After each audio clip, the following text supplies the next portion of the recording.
Hallelujah. आज के class में हम आप सभी का स्वागत करते हैं एक बार फिर से।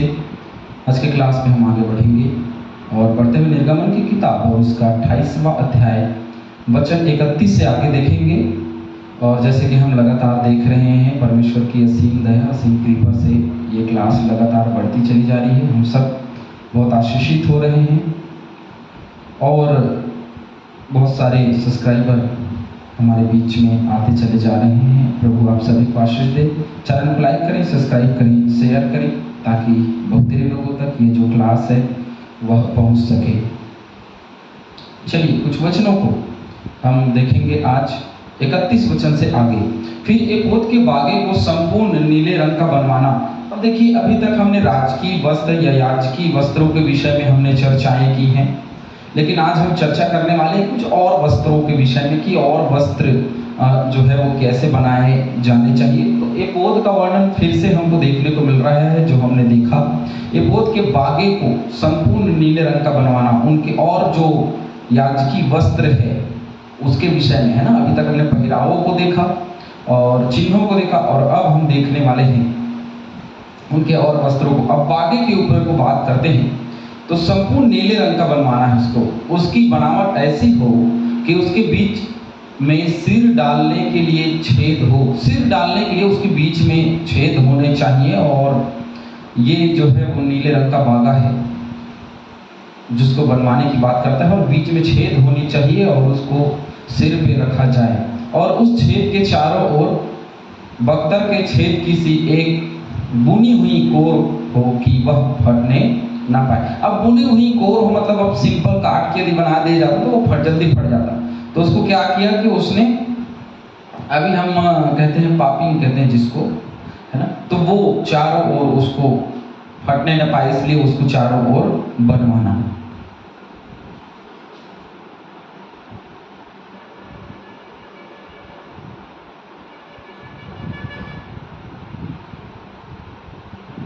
उसके नीले वाले घेरे में चारों ओर नीले बेजनी और लाल रंग, है ना, नीले बेजनी और लाल रंग के कपड़े के अनार बनवाना, है ना। उसके नीले वाले घेरे में चारों ओर, जो नीला वाला घेरा है उसके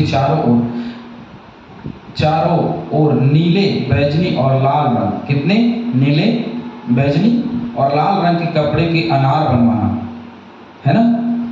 और उसके बीच बीच चारों ओर सोनों की घंटियां लगवा देना। उसके चारों ओर सोने की घंटियां लगवा देना, अर्थात एक सोने की घंटी और एक अनार, फिर एक सोने की घंटी और एक अनार। मतलब यहाँ पे समझ लीजिए कि एक सोने की घंटी, फिर अनार, फिर सोने की घंटी, फिर अनार, फिर सोने की घंटी और फिर अनार, इस प्रकार से बनवाना।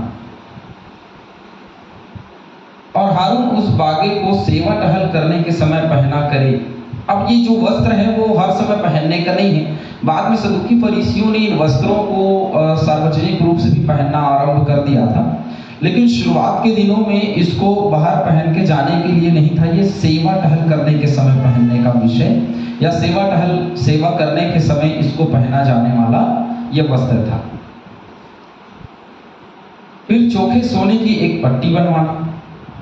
अच्छा, ऊपर और लिखा हुआ है कि जब जब वह पवित्र स्थान के भीतर यहोवा के सामने जाए या बाहर निकले तब तब उसका शब्द सुनाई दे। किसकी? घंटियों की शब्द सुनाई दे, नहीं तो वो मर जाएगा। इसका मतलब यह है कि परमेश्वर की उपस्थिति में जाना है तो उस घंटियों की आवाज वहां पहुंचनी चाहिए उसके जाने से पहले, क्योंकि वो जाएगा तो पता चलेगा कि हाँ महायाजक जो है वो आ रहा है, नहीं तो वो मर जाएगा। यदि वो घंटी नहीं लगे रहेगा तो वो मर जाएगा, है ना। फिर चोखे सोने की एक पट्टी बनवाना, और जैसे छापे में वैसे ही उसमें भी अक्षर खोदे जाएं। जैसे छापे में होते हैं वैसे ही उसमें भी अक्षर खोदे जाएं, अर्थात यहोवा के लिए पवित्र।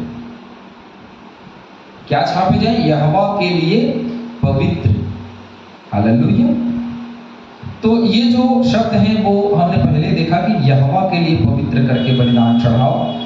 उत्पत्ति की किताब में हमने इसके विषय में देखा था। हम वापस इसके विषय में चर्चा नहीं करेंगे, लेकिन हम सब जानते हैं कि यहोवा के लिए पवित्र, जो याजक या महायाजक जा रहा है वो यहोवा के लिए पवित्र होकर जा रहा है। यहोवा की समीपता में, उसकी उसे नीले फीते से बांधना और वह पगड़ी के सामने के हिस्से पर रहे। अब आने वाला अगला जो वचन है वो बहुत गहन अध्ययन का विषय है, हम उसको देखेंगे। वह हारून के माथे पर रहे, इसलिए कि इस्राएलियों को जो कुछ पवित्र ठहराए, अर्थात जितनी पवित्र वस्तुएं भेंट में चढ़ावे, उन पवित्र वस्तुओं का दोष हारून उठाए रहे और वह नित्य उसके माथे पर रहे, जिससे यहोवा उनसे प्रसन्न रहेगा। एक पगड़ी के सामने के हिस्से पर रहे, क्या? नीले फीते से बांधना। किसको?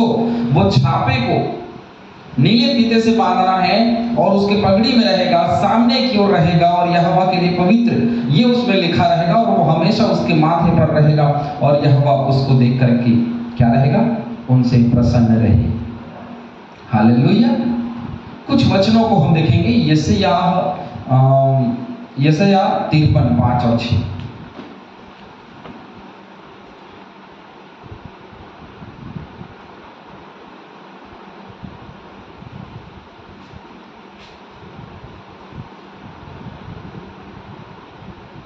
परंतु वह हमारे अपराधों के कारण घायल किया गया, वह हमारे अधर्म के कामों के हेतु कुचला गया, हमारी ही शांति के लिए उस पर ताड़ना पड़ी कि उसके कोड़े खाने से हम लोग चंगे हों।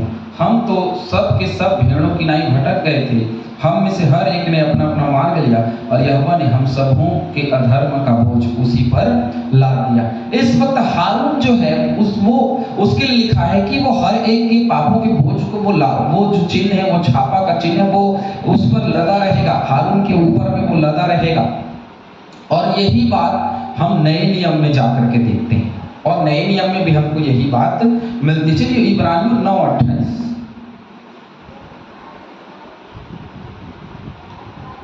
इब्रानियों 9:28।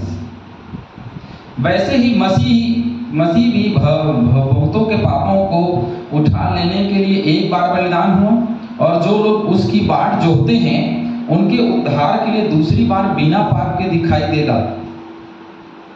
इसका मतलब ये है कि अभी बलिदान जो हुआ है वो मेमने का लहू जो उसने बहाया, हालेलुया, जिसकी वजह से हमको पापों की क्षमा मिली। और ये छुड़ौती कौन दे रहा है?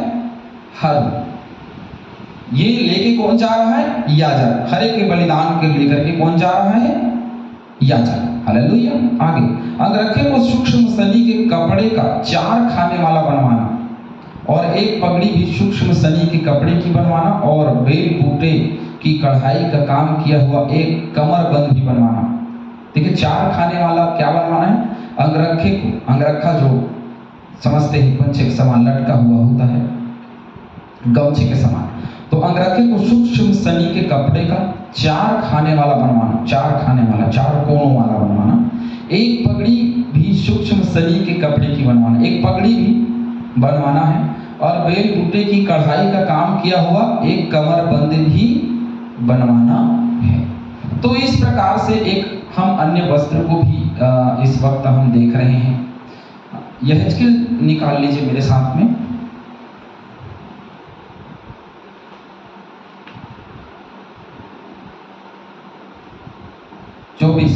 यहेजकेल 24।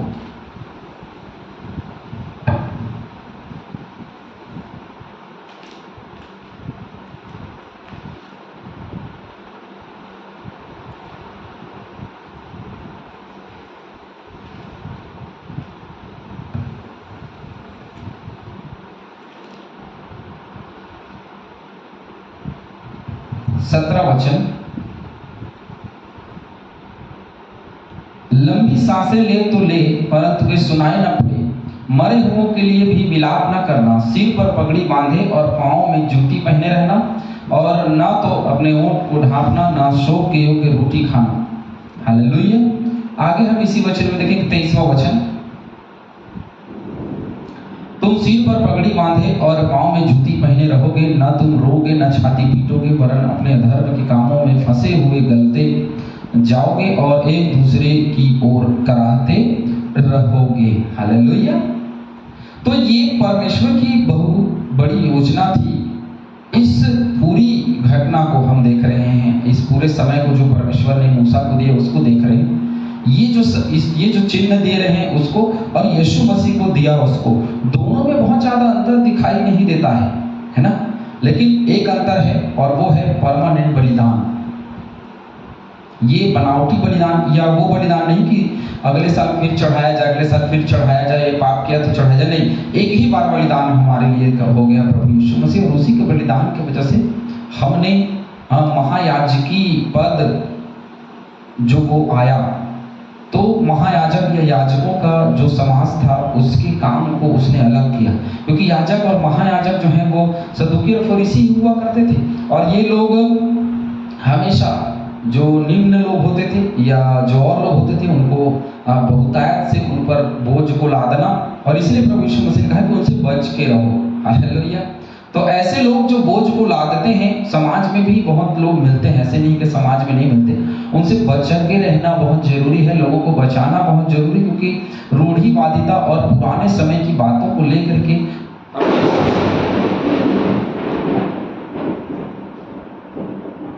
अपने बीच में चलना। परमेश्वर आप सभी को इन वचनों